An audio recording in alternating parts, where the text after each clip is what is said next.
sehingga dia beri salam, Assalamualaikum warahmatullahi, Assalamualaikum warahmatullahi, dalam keadaan dia memahami tuntutan solat, hasil dari solat yang baik menghasilkan solat yang dapat mencegah dari perbuatan keji dan mungkar.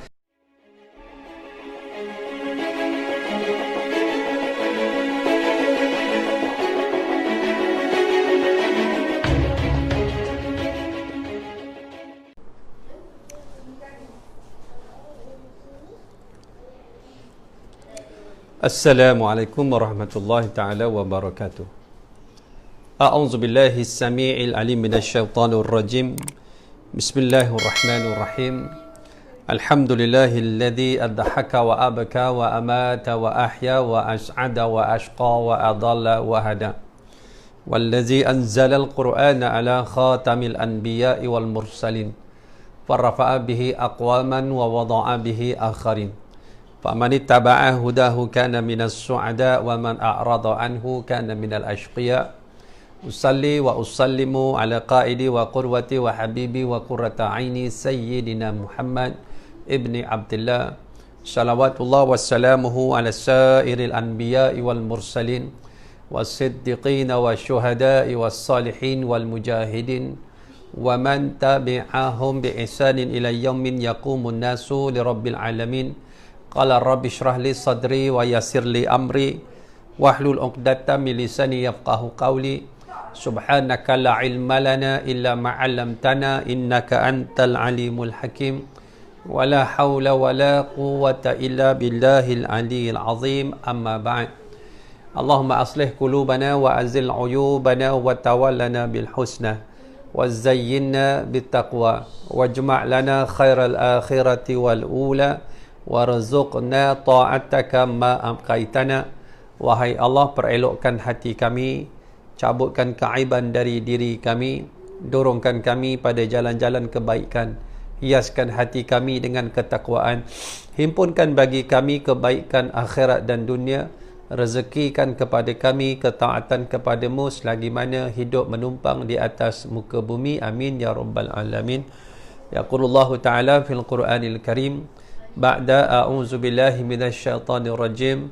Asyaitanu ya'idukumul faqra wa ya'murukum bil fahsya wallahu ya'idukum maghfiratan minhu wa fadla wallahu wasi'un alim. Sadaqallahul azim. Yang saya hormati lagi saya kasihi tuan-tuan haji, puan-puan hajat, tuan-tuan puan-puan muslimin muslimat, hadirin hadirat, sahabat dan sahabiah, para penonton yang saya kasih sekalian, yang masih setia bersama dengan program kuliah ataupun siri muhasabah jiwa bersama dengan saya, Ustaz Kamalul Hisham Muhammad Suhud Elias Farhan, selaku Presiden Pertubuhan Pendukung dan Pencipta Ulama So-Called Geng Ustaz, dalam siaran pukul 12 setiap hari dengan izin Allah Subhanahu Wa Taala. Dan kita masih lagi bersiaran pada hari ini 12 Rabiul Awal 1441 bersamaan dengan 4 Jun 2020. Kita dalam siri Muhasabah Ramadan yang ke-6. Tajuk siri Muhasabah Ramadan ini dah yang ke-6 yang ke-6. Dan insya-Allah sahabat yang saya kasih sekalian, hari ini kita nak sambung poin yang ke-6 daripada Ramadan yang kita duduk di dalamnya. Apa yang kita nak bawa di luar daripada Ramadan kepada yang baru masuk, ahlan wa sahlan, yang beri salam saya jawab waalaikumsalam warahmatullahi taala wabarakatuh insya-Allah. Kepada yang buka Islam, salam sejahtera. Sama-samalah kita share, kita panjang-panjangkan, kita kongsi-kongsikan dalam perkongsian hari ini dalam siri yang ke-6, iaitu yang berhubung dengan zakat ataupun infak ataupun sedekah ataupun harta. Dalam Quran, kita tak boleh lari daripada satu tanggungjawab yang melibatkan harta benda, dan selalunya digandingkan dalam Al-Quran. Bila kita menyebut tentang solat, dia akan digandingkan dengan harta. Sebab itu bila kita rujuk kepada Al-Quran, sebagai contoh surah Al-Baqarah. Surah Al-Baqarah dalam Ramadan tempoh hari kita dah bincangkan ciri-ciri kekasih Allah, ada 10 ciri-cirinya. Antara ciri-ciri yang disebutkan oleh Allah dalam Al-Quran, surah Al-Baqarah, kita lihat dalam ayat yang ketiga, yang sangat terikat dengan sifat orang yang bertakwa. Yang disebutkan antara ciri-ciri orang yang bertakwa itu, pertama sekali, dia beriman kepada perkara yang ghaib. Alladzina yu'minuna bil ghaibi wa yuqimuna as-salata wa mimma razaqnahum yunfiqun. Iaitu orang-orang yang dia beriman pada rukun-rukun iman yang 6 sebagai asas pancangan rukun Islam yang pertama, iaitu kalimatut tayyibah ataupun kalimah syahadah ataupun kalimah la ilaha illallah Muhammadur Rasulullah, yang mana di dalamnya terikat satu i'tikad yang putus, al-i'tikadul jazim, iaitu i'tikad yang kukuh, yang kuat tentang rukun iman yang 6. Beriman pada Allah, beriman pada malaikat, beriman pada kitab-kitab, beriman pada Rasul, beriman pada hari kiamat. Yang keenam, beriman pada qada dan qadar Allah, disimpulkan menjadi rukun iman yang 6 yang masuk duduk dalam rukun Islam yang pertama, yang menjadi pancangan kepada agama Allah. Lepas daripada kalimah syahadah, barulah wa yuqimunas salata, barulah dia mendirikan solat yang nampak. Sebagai asas dia tu orang Islam, dia mendirikan solat. Wa yuqimunas salata, dia mendirikan solat, bukan mendirikan masjid. Dia mendirikan solat, menegakkan solat dengan ilmu dan kefahaman solat yang asasnya ilmu, asasnya kefahaman, dengan rukun perkataan, rukun perbuatan, hatinya tetap kepada Allah sehingga dia beri salam, Assalamualaikum warahmatullahi, Assalamualaikum warahmatullahi, dalam keadaan dia memahami tuntutan solat, hasil dari solat yang baik menghasilkan solat yang dapat mencegah dari perbuatan keji dan mungkar. Itu output ataupun outcome ataupun finding, hasil daripada kita mendirikan solat, bukan mendirikan masjid. Ramai orang dirikan masjid. Kalau tuan-tuan pergi ke Thailand, mereka ada Islamic Center yang buat orang Buddha besar, dan boleh jadi tempat macam-macam di situ. Mereka mendirikan masjid, tapi mereka tak solat. Dalam erti kata lain, orang yang mendirikan masjid tak semesti mendirikan solat. Orang yang menjaga solat, insya-Allah mendirikan masjid. Dalam keadaan disebut dengan gandingan ini, apabila dia mendirikan solat, wa yuqimunas salata wa mimma razaqnahum yunfiqun. Lalu dia ini daripada harta dia mengeluarkan zakat. Dia infak. Perkataan infak kat sini umum. Di sana ada benda yang namanya zakat yang hukumnya wajib, dan di sana ada benda yang namanya sunat, iaitu sedekah, hukumnya sunat. Dan juga termasuk dalam kata menyumbang. Menyumbang yang wajib namanya zakat, bila cukup syarat-syarat dia. Menyumbang yang sunat namanya sedekah. Dalam keadaan dia menyumbang, dalam erti kata lain, dia menambah lagi amalan dia yang mana bukan wajib atasnya. Bila dia beri dapat pahala, dia tak beri dia tak dapat apa-apa. Tetapi di setengah tempat dia sangat menghargai dan melebihkan apa yang namanya infak yang bersifat sunat. Itu ayat surah Al-Baqarah, ayat yang ketiga. Kita masuk lagi. Allah juga menyebut dalam ayat yang keempat, surah Luqman. Allah sebut dengan menyebut alladzina yuqimunas salata wa yu'tunaz zakata. Orang yang mendirikan solat itu ibadah jasad dia, ibadah badan dia, wa yu'tunaz zakata, dia terikat pula dengan satu ibadah yang berhubung kait dengan harta yang namanya zakat. Wa hum bil akhirati hum yuqinun, dan mereka ni orang-orang yang sangat yakin dengan kehidupan akan datang, iaitu kehidupan dibangkitkan besok. Orang yang bersedekah macam mana keadaan dia dalam keadaan Allah memuliakan. Kemudian juga kita lihat bagaimana Allah nak kaitkan dengan menyebut antara ciri-ciri orang yang bertakwa daripada surah Al-Baqarah tadi, iaitu orang beriman pada yang gaib, orang yang mendirikan solat, orang yang menginfakkan sebahagian hartanya dalam jalan zakat, dalam jalan sedekah. Walladzina yu'minu nabil alladzina yu'minuna bima unzila ilaika wa ma unzila min qablik. Orang yang beriman dengan apa yang diturunkan kepada kamu wahai Muhammad daripada Al-Quran yang kita bincang dalam siri yang keempat. Al-Quran yang turun untuk kita menjadi pejuang Al-Quran, ditadaburkan Al-Quran. Bukan Al-Quran itu sekadar dibaca, tetapi ditadabur, dipaham, dihayati dan ditegakkan di atas kehidupan dia. Ini ciri-ciri dia. Kemudian disebutkan lagi dalam ayat yang lain banyak ciri-ciri ketakwaan. Orang yang bertakwa, yang dikatakan muttaqin ataupun muttaqun, yang mana kita nak capai daripada ibadah namanya puasa. La'allakum tattaqun. Mudah-mudahan kamu bertakwa. Tuan-tuan, kita boleh rujuk lagi dalam ayat daripada surah Ali Imran. Ali Imran, bukan Al-Imran Ali. Maknanya keluarga. Ali Imran.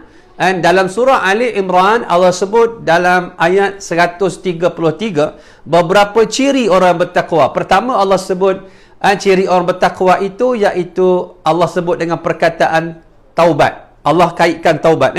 Nanti saya akan relatekan dengan beberapa ayat. Kemudian kita masuk pula macam mana sifat orang yang bertakwa itu dalam kehidupan selain daripada Ramadan berhubung dengan harta. Lalu Allah menyebut wasari'u ila magfiratin min rabbikum wa jannatin arduhas samawati wal ardu uiddat lil muttaqin. Bersegeralah kamu, perkataan wasari'u, bersegera, pulun, kejar. Maknanya kalau kita lari ni bukan lari yang maraton tuan-tuan, tetapi lari yang speeding. Kalau kita kata 100 meter, lari 100 meter ni lagi pecut. Maknanya dalam keadaan wasari'u itu bersegera, pulun. Macam mana orang pulun dunia, begitulah kita pulun. Tetapi pulun di sini Allah kata wasari'u ila maghfiratin. Pulunlah kamu kepada keampunan. Yang kedua wajannatin, dan juga syurga yang luasnya langit dan bumi. Luas langit dan bumi. Uiddat lil muttaqin, disediakan oleh Allah kepada orang yang bertakwa. Lalu ayat 133 itu diterangkan lagi sifat dan ciri-ciri orang bertakwa. Pertama sekali Allah sebut dengan hubungan harta.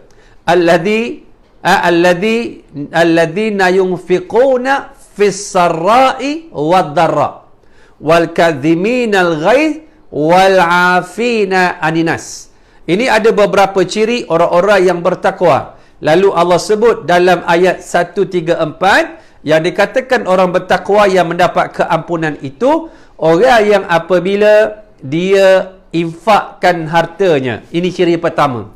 Alladzina yunfiquna fis sarra'i wad dharra. Dia infakkan hartanya ketika senang dan susah. Ketika duit banyak, duit sikit. Ketika tak PKP, ketika PKP. Ketika dia memerlukan, ketika tak berapa memerlukan. Ketika dia sangat berhajat, ketika sangat tak berhajat. Allah jadikan sifat orang yang bertakwa itu ada hubungan dia dengan keampunan, ada hubungan dengan harta. Sebab itu kita tak boleh lari daripada Quran perkara yang melibatkan harta, melibatkan infak, melibatkan sedekah.